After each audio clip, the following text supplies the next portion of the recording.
said, this presentation is a strong leader is a kind leader is a strong leader. Now, this is in conjunction. Usually I do this as a partnership with University Life, Assistant Dean Lewis Forrest. This is a presentation that we developed about a year ago. And so he's my partner in crime in regards to well-being, but I'm definitely going to still share the thoughts together. So what we'll kind of go through today for this workshop or just presentation, do a little quick intro, which I already did. What is kindness? Examples of kindness, the myths around kindness, the characteristics of kindness, kind of a reflection activity, and then a conclusion, particularly talking about how we embed kindness strategically across Mason with the Mason Chooses Kindness initiative for the past year. So I'm going to play this video real quick. Sometimes it's easy to feel like the world's getting harder. But if we look closer, on the news, on the web, on the street, we're anything but unkind. Every day, we hear new stories of people trying to make the world a better place. And together, we can make the world that little bit kinder for all of us. It all starts with just one person, you. The thing about kindness is that it's just about the only thing in the world that doubles when you share it. And it's a fact, backed by science. Studies have shown that if you perform just one random act of kindness a day, you'll not only reduce your stress, anxiety, and depression, but your body is flooded with the same hormones that make you and the person you've helped calmer, healthier, and happier. Serotonin, which heals your wounds, helps you relax and makes you feel good. Endorphins, which reduce pain, and oxytocin, which reduces blood pressure and makes you feel more loving and loved. You'll both be more energized, feel less aches and pains, more confident, and could even live longer. And if other people see you helping someone else, they'll be filled with those same feel-good hormones, meaning they're significantly more likely to pay it forward. Like taking that extra moment to hold the elevator for someone, spotting a coffee for a stranger who's just a few cents short, giving your neighbor a hand with their groceries, even just smiling and meaning it. It doesn't take much, but it can make a huge difference for everyone. Those people you've helped will help other people, and those other people will help even more people. And those random acts of kindness can start a chain reaction that can spread across an entire community, a city, a country, and with enough of us, the world. Now, isn't that the world we all want? And it all starts with one. All right. So that's just quick about the overall science of kindness and those things. And we'll share that and really dive in deep about how that is applicable, the random acts of kindness and how that's applicable to actual leadership and professionalism. So I like to start off, I am a storyteller, and I like to start off with my vision and how I got into leadership development and leadership training, and then my thoughts going in, my misperceptions of leadership. So as you can see on, I guess, on my left is my father. So this is retired Colonel Philip Wilkerson Jr. I'm Philip Wilkerson III. And so my vision of leaders, my vision, and this is me as a little boy, my vision of leadership was, my military father. He led thousands of men. He was a garrison commander. He had a booming voice. He commanded the room. When people saw him walk in the room, they automatically saluted him and had a power. He just had a big presence. And so my misconception of that was like, to have, to look like a leader, you had to be stern, you had to be disciplined, you had to have command of the room and people salute you. So that was my thought of leadership. And I was like, I'm not going into the military. I guess I'm not a leader like my father. And then on this side, I like to share how a different shape of leadership for me was. This is my grandfather, Dr. Charles James. And so my grandfather, as you know, is pretty remarkable. He was a Black doctor and a college graduate in the 1940s. And he was a neighborhood, local, renowned Black physician in Charlotte. And so because of him, I thought that leadership had to come with status, prestige, doctor, lawyer, bust. You had to be super intelligent. I thought he was smart. Obviously he was a doctor. And I thought it came with level of status in your career, money, and all those things, and recognition and being known in the community. He was also just a sharp dresser and smooth as I don't know what. And it's a picture of him right now with all his 7 kids. He had a big family. That's my mom right there. So those were the misconceptions. I had either you had to be a military man that commanded the room and had this really authoritative leadership style to be considered a leader. And then I have over here, charismatic, super intelligent, neighborhood recognition, known throughout the community.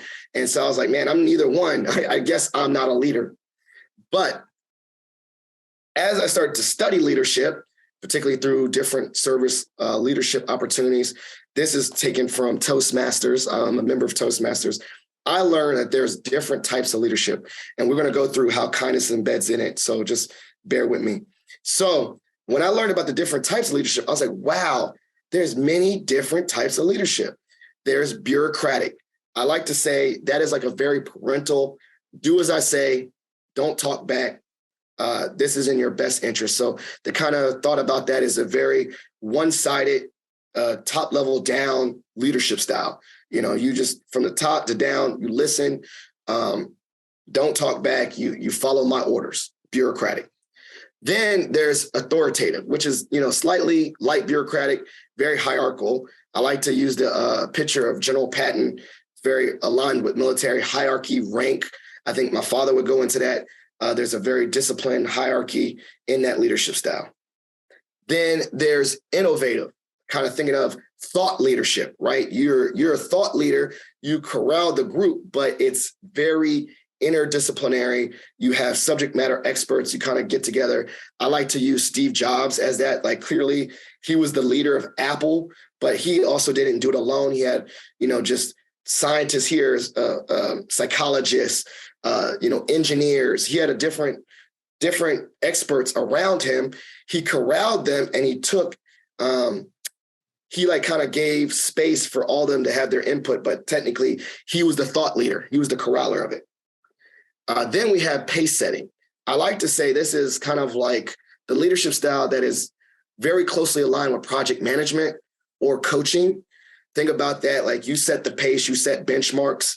With this leadership style, you kind of I like to use track where when I remember I ran track where you run a lap and the coach would yell out 5 minutes, tell your time or, you got 2 minutes left. And so they're keeping the pace. They know when to push on the gas, when to let go, set deadlines. And I think it closely aligns with project management. That kind of, there's someone that leads the project and you're keeping the team on pace and keeping them on track. Then there's democratic. Obviously, kind of elected officials, you represent, you are a leader, but you represent the voice of larger groups, constituents. So obviously, let me go back. You're in a place of power, but technically, if it's done right within the government, your power is representative of the people that you're supposed to serve. Then there's affiliative, which kind of align that. I think it's not, with democratic, right? You vote on things. This is the same way. You are affiliated with someone else in regards to your leadership. You're the voice of a bigger organization. Coaching, we like to say, when you coach someone, it's a parallel relationship, but there's still a guidance or mentorship relationship. I like to use Dean Smith. He's one of my favorite, he's one of my favorite basketball coaches of all time. UNC is one of my favorite teams. But the point of that is that you invest in people. You're viewed as a mentor, father figure. You pour into them, but they do the work and you're open to it. One of my favorite stories about Dean Smith that I love is that when he passed away, he put in his trust that every varsity athlete that paid for him, when he died, they were given $200 so that they can take their family out to dinner. And they got a handwritten note that said, thank you for your time in my life. Treat yourself to something nice, which is crazy because even Michael Jordan got $200 where he's a billionaire, but he was investing in people. And then the last style of leadership is altruistic, meaning servant leadership.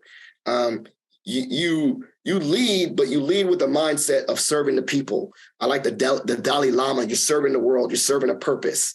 And so when I saw this, the light bulb went off in my head that there's many different types of leadership. Everyone can be, they're not siloed. There's times where you ebb and flow between them. And then additionally, as I studied kindness, I realized that kindness is embedded in every single one of these, right? Even in a bureaucratic relationship, the parental thing, I'm doing this in your best interest because I care about you. While it's do as I say, not as I do, while it's don't talk back, there's a space for that in the parental relationship. I have better life experience. I'm keeping you safe. Innovative. Even as a thought leader, I'm open to feedback. I'm open to your ideas. That is a form of kindness because I want to create a space where, because even though I'm a thought leader, I believe that your input is valued. Pace setting. There's a place for kindness and pace setting. I need to know when to put on the gas, when not, in regards to taking care of my team. Democratic, I'm voting on the behalf of the people. I want their well-being, their best interest at heart. Coaching, I'm trying to develop you and grow you. Ideally, what they say is that if you're a good coach, they should surpass you or leave you. Coaches don't want their people to be underneath them too long because they want to be able to pour into you enough that you feel that you're equipped to leave them. If you're a life coach, they even say that, like, if you're a real life coach and you have a client, ideally your client should service themselves out of you, because if you're a really good life coach, you give them the tools and things to move on. And then, as you said, altruistic, really having that mindset of, I want to pour into others to make them better. So there's kindness in every type of leadership, and there's many different leadership styles. So we have a reflective piece. Because this is a video and I don't want people that watch this later to be bored, you can pause this later, write this on a piece of paper. Which leadership style that I just explained resonates with you? If you're pausing this video, take a moment and pause. As an individual, or just give an example of someone who was a good leader to you. Why? Write those reasons down. What made them a good leader to you? And then before we get into it, what are some of the myths that you have about leadership? Write those down. Now, if you're joining right now live, throw those in the chat. I just like to see them later. I might not be able to see it before I get to the next slide. I want to go through that, but throw it in the chat, because I think this could lead to really good dialogue in the Q&A part of this presentation. So please, do that. If you're watching this video, pause it real quick, write your reflections on a piece of paper. I'm going to move on. Unpause if you're there. So the myths. So here's some myths that we always hear about leadership and kindness. I got some resources here. I'm definitely also going to send additional resources in the chat for other things that I've learned about kindness and leadership. But I'm going to go through the myths and just give quick stories and anecdotes for each of them. But I definitely don't want to. I want to get to the end of this presentation for those that are here live so that we can have a good dialogue. But if you're a kind person, people will take advantage of you, right? Nice guys finish last. No, that's not true. Kindness doesn't mean you're weak. You can be kind and hold people accountable. You can be kind and set boundaries. You can be kind and say, I'm a nice person, but also these are behaviors that I don't put up with. So being kind does not allow the space to be taken advantage of. So that we need to break that nice guys finish last or all those things. That is not true. Kind people don't push back when others ignore them, are late, or fail to do so. I like to share a story. Kind leaders actually call out bad behaviors or unprofessional behaviors, such as being late or failing to do as they committed, not in a sense with condescension, but with a sense of growth opportunities. So for instance, imagine someone that shows up late all the time to your meetings. What a kind leader would do is they would pull that person to the side, and instead of publicly shaming them or condescending, they would say something like, I noticed that you're late. I think here's two things I want to discuss. Is there something that's going on that I need to be aware of? How can I help you for being late? And two, I want to bring up the reason why being late is probably not in your best interest, because I want to look out for you. When you show up late to all these meetings, that sets the precedent or perception of from others that you're not professional or that you don't care about this. And I know that's not you. So I really want to hold you accountable to being on time if you can. And if there's something that you can't help because there's something I need to do, or let me know that if you're going to be late, maybe I can make an announcement so that others don't judge you for being late. So kind people call out bad behavior or unprofessional behavior, but they do it in a sense of growth and support rather than condescension. Kind people are afraid to say no. Well, actually, it is not kind to just take on everything, because then, as you know, sometimes when you take on too much, you don't do a good job and it has the inverse effect. So kind people can absolutely say no, but they say it with style rather than absolutely no. They say not yet, maybe not now. They say it with grace and kindness, very politely. They say no frequency. They say no frequently so that people know when to ask or not, setting boundaries. And they say it with conviction, meaning they stand firm and they don't say no to one person and say yes to another, because then that gives off the illusion that you're not fair or equitable. So kind people do say no. They say it with style, grace, frequency, and conviction. I like to share little stories. Another way to say no is I like to say pass the blessing. So maybe you can say no, like, unfortunately, I cannot commit to this, but I still want to help you out. Maybe I could connect you with someone else that can do just as well as me or has the bandwidth to do this. So I like to say, by passing the blessing to someone else, you get credit twofold. You get the opportunity to share an opportunity with someone else, and you get credit for that person asking you that you didn't leave them high and dry. You connected them to someone else. I use that all the time. Like, sorry, I can't commit to this Mason speaker's commitment, but I know someone else that is just as knowledgeable on this topic. Can I connect you with them? If you're kind, you can't make hard decisions. That is absolutely untrue. There is no connection between kind and the ability to make tough calls. Particularly during this time of COVID, a lot of kind leaders had to make difficult decisions, whether to come back into office or not. You make hard decisions, but kind leaders are transparent. Maybe they give as much information that is allowed to their team why they make these tough decisions. Or maybe they communicate why this decision was tough. What is their rationale? Maybe they're open to feedback, but this is the decision I made. So you can make a hard decision as a kind leader. And then some characteristics. I like to jump in, characteristics to kind leaders, which will go into some of the things that we talk about, particularly initiatives that we have. Kind leaders recognize or celebrate the successes of others, and they do it either in an individual way, both frequently or publicly. Now, also with recognition, I learned that some people have different recognition styles. Some people absolutely do not want you to call them out in a room full of people, even if it's a positive thing. So understand the different modes of recognition by people and their love language, as you say. Maybe as a kind leader, it's privately saying someone, I really like what you did, in an email or handwritten note, or just a little cup of, a gift card, something. But then some people love to be shouted out, like your boy right here, where you're in a team meeting and you say, you know what, Philip, you did a great job on that project. I'm so proud of you. And these are the reasons why. Particularly with recognition, one thing I learned is make it personal and make it individualized. Don't make the recognition just some generic thing, because it doesn't really, it's you're a good person, thumbs up. No, I like this particular thing, because what happens is science shows we're all like children. If you positive reinforcement, if you recognize publicly or privately good behaviors, the likelihood that that person will do it again increases. So calling out good behavior, recognizing people is a great morale technique and is an act of kindness. Helping versus blaming. So a kind leader, that kind of goes back to calling out bad behavior.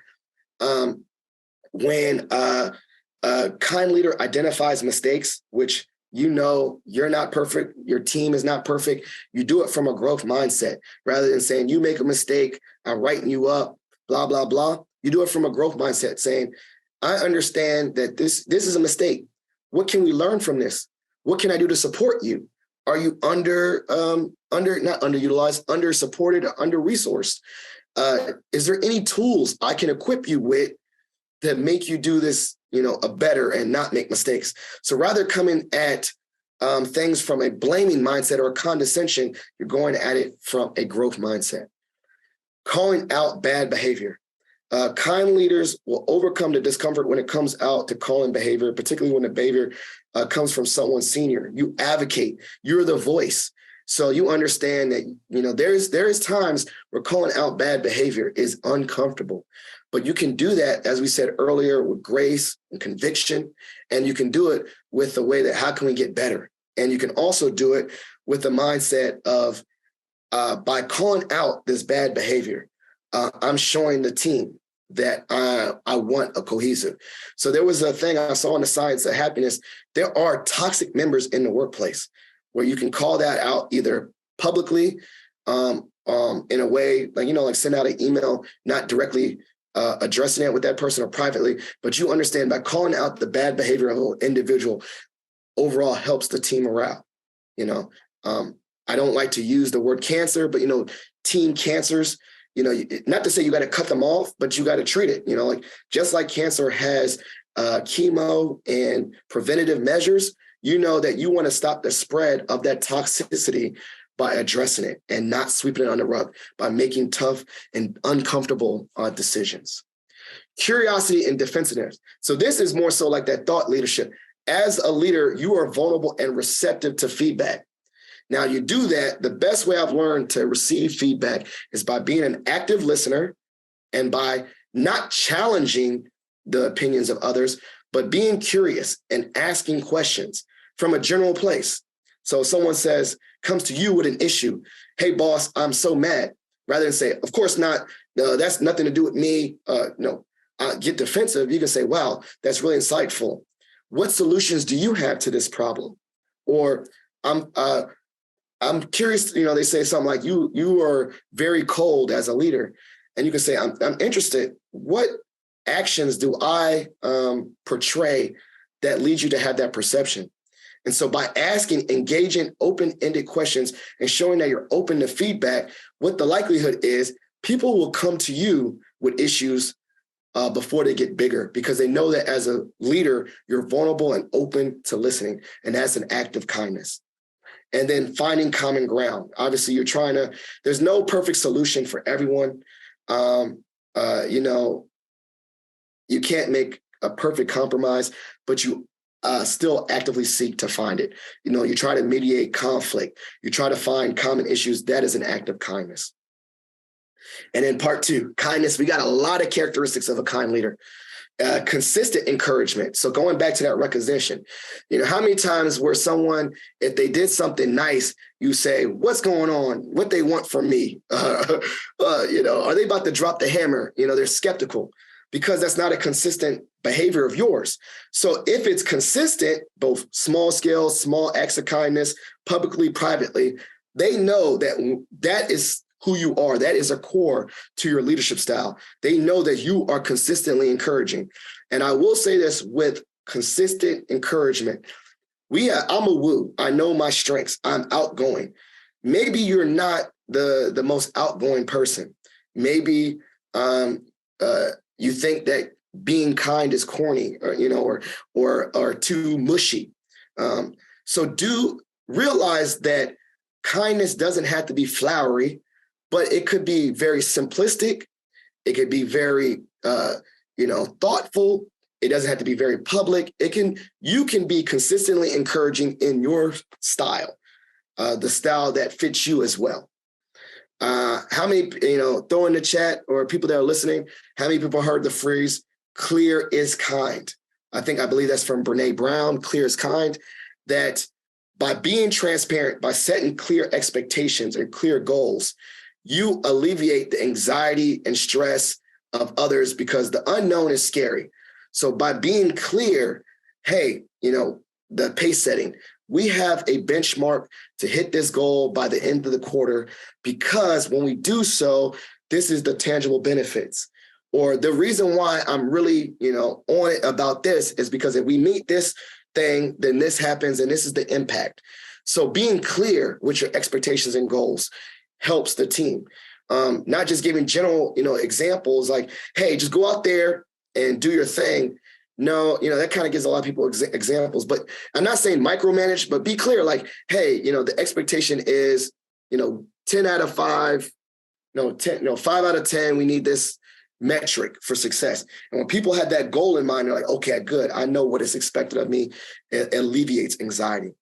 Respect, respectful, being open to ideas, just no matter where they sit. I love the mindset that I still do this, open doors from top down, janitor to facilities person. Everyone is sir and ma'am. To me, that's that military, that's a respect.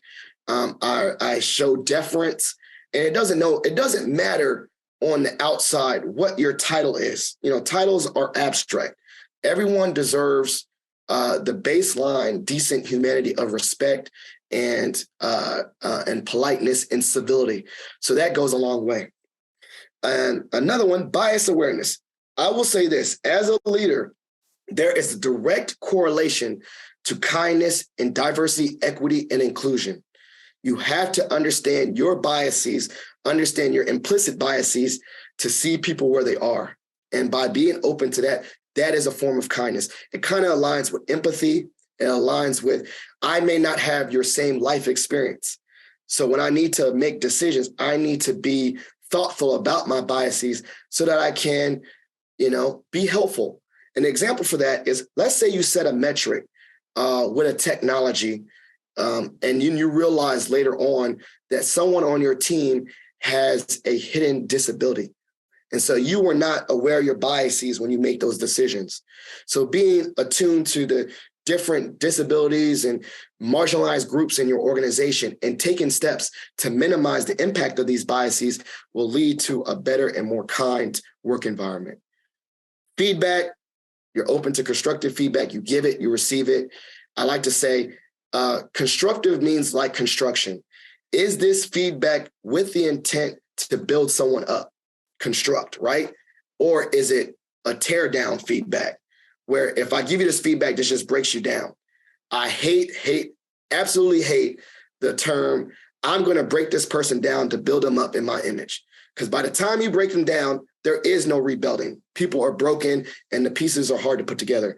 So think about that. Rather than giving feedback to break them down into blocks and they're not, like Humpty Dumpty, can't be put back together again. Am I giving this person feedback constructive to construct them and build them up, to elevate them, to make them a better person and grow and learn? One thing I learned earlier on too with feedback and leadership is that one of the best things I learned is that you do not want to hoard the people that you supervise. Ideally, kind of like, I think it was Good Will Hunting, where the main character, Ben Affleck, was like, one day I want to knock on your door and you're not there. And it's kind of the same thing with leadership. I want to build you up I want to build you up enough one day that you're able to be a leader on your own. Leaders develop leaders. Ideally, the people that you lead need to learn, grow, and hopefully someday become good leaders themselves. And then lastly, connect with others. This is all about building a community, the inner circle, trust, connection. We all want to feel, I like the new term, I think it's diversity, equity, inclusion, and belonging. We all want to belong. And the way to do that is to build a connection, build a environment of trust and connection. And you can do that by kindness. So let's take a quick break. If you're here, if you are affiliated with Mason at all, whether you're an alum or, like I said, you're an alum or someone, is getting their master's currently, use this QR code. This will take you to an activity called Paths for Patriots. We want to solicit that from alum. What they'll do is, and it says Paths for Pat, but Paths for Patriots, we will send them an e-card. So take a moment, pause the video, do that if you're affiliated with Mason. If you're not affiliated with Mason, try this exercise real quick. The small act of kindness. What I want you to do, just pick someone random in your phone. Friend, family member, and I just want you to reach out to them. This is a prompt. Hey, just want to reach out, say, I'm proud of you, have a great day, or some other thing like, hey, I know today was hard, but I got your back. I want you to do that exercise right now. Maybe hit me up later. I want you to, report back if you do the text, give me, some feedback. What is the reception to that text that you get? I always get very funny stories. People send it to their sister like, hey, I'm proud of you. And the sibling will say, what you want from me? And that shows that example, but try that. And then also try the pass for Pat. So let's go to the next slide. So as a leader, and I want to open this up to Q&A, what I want you to do, and this is not a real pledge, but I just want you to take these words. Words have power. As a leader, I want you to do the kindness commitment and just say these things to yourself. I will lead with compassion. I will lead with grace. I will lead with empathy. I will lead with honesty, and I will lead with patience. By leading with those things, you are committing to being a kind leader. So just kind of QR, at Mason, kind of doing a plug for how this embeds in a systemic way. We are doing, at Mason, you could check it out. We're doing the Mason Chooses Kindness initiative, changing the world one act of kindness at a time. Meaning, if we invest in the kindness environment of faculty and staff, students, alum, everyone, we are building a community at Mason that's going to elevate everyone, because even in a strategic plan, you can attach kindness to every strategic goal. I like to use the example of Mason. Let's say if we focus on kindness for our students, then they enjoy their experience at Mason. If they enjoy their experience at Mason, then they do better in the classroom. And as students, they're retained. If they're retained as students and graduate, they go out into the world and become, working citizens of the United States, right, or the world, right? And if they're good citizens and enjoy their experience at Mason, they become good alum. And guess what good alum do?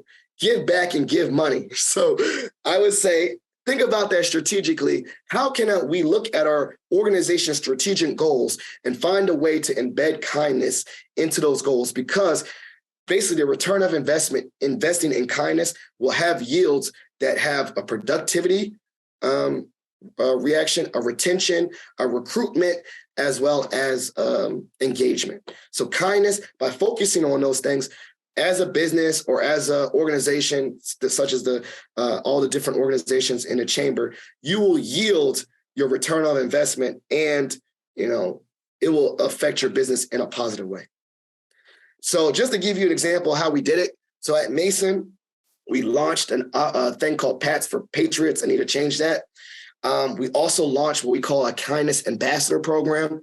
So if you're a Mason affiliated alum, student, what we did is we invited all of them to a luncheon with the president of Mason. They got pens and buttons, and we really celebrate them. We gave them certificates, and they were members of a listserv. We participated in World Kindness Day and Social Justice Career Day, meaning we got out because social justice and caring about the world is an act of kindness. And so we participated in that. We did voting events. Voter engagement is an act of kindness. We want people to feel like they have a voice. We have an actual media toolkit. So if you go back to that previous slide, we have a toolkit that has e-cards, swag, things that you can do to share, like these little acts of kindness. You can download these e-cards or download the printables cards and use them in your office. We have a Spring into Wellbeing Kindness Day. And then we were just featured in all the different publications across Mason. So we're really trying to make a strategic campus-wide initiative to spread kindness. So as we got the end of the presentation, thank you so much. I'm open to questions, be about 15 minutes, and hopefully